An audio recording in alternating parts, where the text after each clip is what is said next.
Otras fuentes de anomalías en la fase de construcción. Serían innumerables las anomalías que se producen en la fase de construcción. Vamos a citar rápidamente algunas de ellas, como son los problemas derivados con los encofrados, asociados, por ejemplo, a falta de resistencia frente a los empujes del hormigón fresco, falta de rigidez, que puede llevar aparejadas cambios de la forma de la sección nominal de proyecto, o fugas, por ejemplo, en las juntas entre piezas de encofrado. Aquí vemos, por ejemplo, la fuga que se está produciendo de lechada a través del encofrado, que puede dar lugar a una junta con nidos de grava, falta de matriz cementante, como la que vemos aquí. Otra fuente de anomalías en la fase de construcción es la elaboración y colocación de armaduras no adecuada. Aquí vemos un problema que era habitual antiguamente, ahora menos, con la disposición de separadores, y es que la armadura se desplaza dentro del encofrado. En este caso vemos en el pilar cómo el recubrimiento por uno de los laterales es prácticamente nulo, mientras que por el otro el recubrimiento es muy amplio. Otra cosa que puede ocurrir es que al colocar las armaduras, estas queden demasiado juntas, dificultando el hormigonado. Muchas veces esto está relacionado también con un problema de proyecto de una excesiva densidad de armadura. Debe prestarse especial atención a este problema en las zonas de solapes de barras. Fallos en la disposición de los recubrimientos, que en ocasiones quedan con un espesor insuficiente. Esto era relativamente frecuente en estructuras antiguas, en las que, por ejemplo, en vigas, la jaula de armadura se dejaba muy próxima o prácticamente apoyada en el encofrado, pero algunas veces también por resultar excesivos. Aquí vemos un caso de una armadura con un insuficiente recubrimiento, en el caso concreto de los cercos de esta viga plana, y aquí, al revés, una armadura en un muro que ha quedado con un excesivo recubrimiento. En este primer caso de recubrimientos insuficientes, el problema está fundamentalmente asociado a la repercusión en las condiciones de durabilidad y resistencia al fuego, y en estos lo que se produce es una pérdida de capacidad resistente por la disminución del brazo mecánico con el que colaboran estas armaduras, e incluso un riesgo de fisuración por fenómenos de origen termohidrológico en este hormigón de recubrimiento de gran espesor sin armadura. Otro problema frecuente es la formación de juntas frías, debido a que durante el hormigonado se produce algún fallo en el suministro del hormigón y el hormigón empieza a fraguar antes del vertido de las siguientes amasadas, con lo que se puede perder el monolitismo entre las dos partes.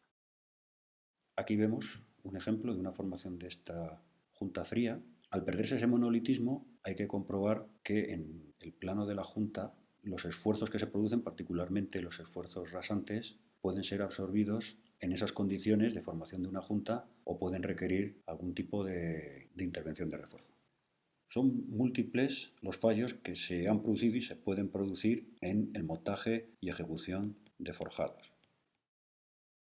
Un ejemplo de fallos que era frecuente, hoy en día menos, dada la trascendencia de los problemas que ha surgido en épocas pasadas, era la ejecución de forjados con bovedillas que no se correspondían con el tipo de vigueta empleado, de manera que la entrada del hormigón se dificultaba y no rodeaba bien la vigueta, garantizando el esfuerzo rasante. Si además se suma, como en este caso, un problema por no haber dispuesto una adecuada armadura de conexión entre la vigueta y la viga plana que vemos aquí, que en todo caso no habría quedado rodeada por armadura al no haber entrado el hormigón rodeando la vigueta, puede producir, como vemos aquí, un fallo por rasante de esta vigueta únicamente enlazada con el hormigón del forjado en la losa superior, produciéndose este descuelgue,